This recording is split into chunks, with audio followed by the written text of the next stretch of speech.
معزز ناظرین السلام علیکم۔ پاکیزہ دین میں خوش آمدید۔ ویڈیو شروع کرنے سے پہلے اب سے ریکویسٹ کروں گا کہ پاکیزہ دین کی سپورٹ کے لیے چینل کو پلیز سبسکرائب کر لیں۔ سورہ رحمان کی فضیلت۔ سورہ رحمان حسن عبارت اور حسن طرز کے لحاظ سے قرآن پاک کی زینت ہے۔ اس سورت کی تلاوت میں ایسا اثر ہے کہ سننے والے پر بے حد خاموشی اور رقت طاری ہوتی ہے۔ جب حضور نے صحابہ کرام کے سامنے سورہ رحمان کی تلاوت کی تو صحابہ خاموش رہے۔ اس پر رسول اللہ نے فرمایا، تم سے اچھے تو جن ہے۔ جب بھی میں ان کے سامنے سورہ رحمان کی ایک پڑھتا تھا وہ کہتے کہ تیری کسی نعمت کی ہم ناشکری نہیں کرتے۔ یہ سورت ہر قسم کی حاجت روائی کے لیے بہت اکسیر ہے۔ حاجت کے لیے اس سورت کو 11 روز تک روزانہ 11 مرتبہ پڑھے، انشاءاللہ ہر حاجت پوری ہوگی۔ اگر کسی کے گھر میں موذی جانور رہتے ہوں یعنی سانپ، کن، کھجورے، بچھو وغیرہ، تو اس سورت کو 7 روز تک روزانہ 7 مرتبہ پڑھ کر پانی دم کر کے مکان کی دیواروں پر چھڑکے انشاءاللہ موذی جانور وہاں سے ختم ہو جائیں گے۔ قرآن مجید میں ارشاد ہے، تم میں جو لوگ ایمان لائے اور نیک عمل کریں ان سے اللہ تعالیٰ وعدہ فرماتا ہے کہ ان کو زمین میں حکومت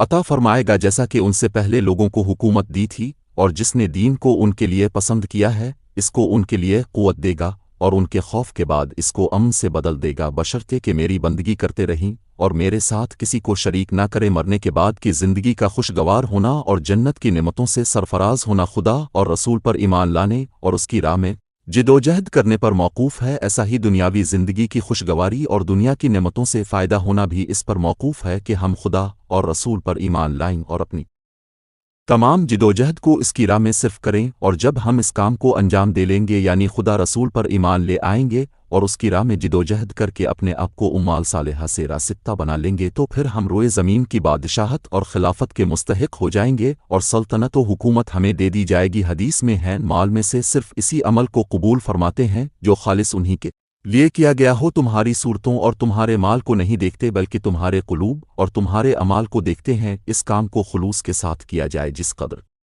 اخلاص ہوگا اسی قدر کام میں ترقی اور سرسبزی ہوگی۔ حضرت انس سے روایت ہے کہ ہم نے عرض کی، یا رسول اللہ، ہم بھلائیوں کا حکم نہ کریں جب تک خود تمام پر عمل نہ کریں، اور برائیوں سے منع نہ کریں جب تک خود تمام برائیوں سے نہ بچیں۔ حضور نے ارشاد فرمایا، نہیں بلکہ تم بھلی باتوں کا حکم کرو اگرچہ تم خود ان سب کے پابند نہ ہو، اور برائیوں سے منع کرو کہ اگرچہ تم خود ان سب سے نہ بچ رہے ہوں۔ حالانکہ قرآن مجید اور حدیث شریف میں جگہ جگہ عمل اور جہد کا سبق پڑھایا اور بتلایا ہے کہ ایک عبادت گزار تمام رات نفل پڑھنے والا، دن بھر روزہ رکھنے والا، اللہ کرنے والا ہرگز اس شخص کے برابر نہیں ہو سکتا جو دوسروں کی اصلاح اور ہدایت کی فکر میں بے چین ہو۔ قرآن کریم نے جگہ جگہ تاجر کی اور مجاہد کی فضیلت اور برتری کو نمایاں کیا۔ برابر نہیں وہ مسلمان جو بلا کسی عذر کے گھر میں بیٹھے ہیں اور وہ لوگ جو اللہ کی راہ میں اپنی مال جان سے جہاد کرے۔ اللہ تعالیٰ نے ان لوگوں کا درجہ بہت زیادہ بلند کیا ہے جو اپنے مال وہ جان سے جہاد کرتے ہیں بے نسبت گھر بیٹھنے والوں کے، اور سب سے اللہ تعالیٰ نے اچھے گھر کا وعدہ کر رکھا ہے، اور اللہ تعالیٰ نے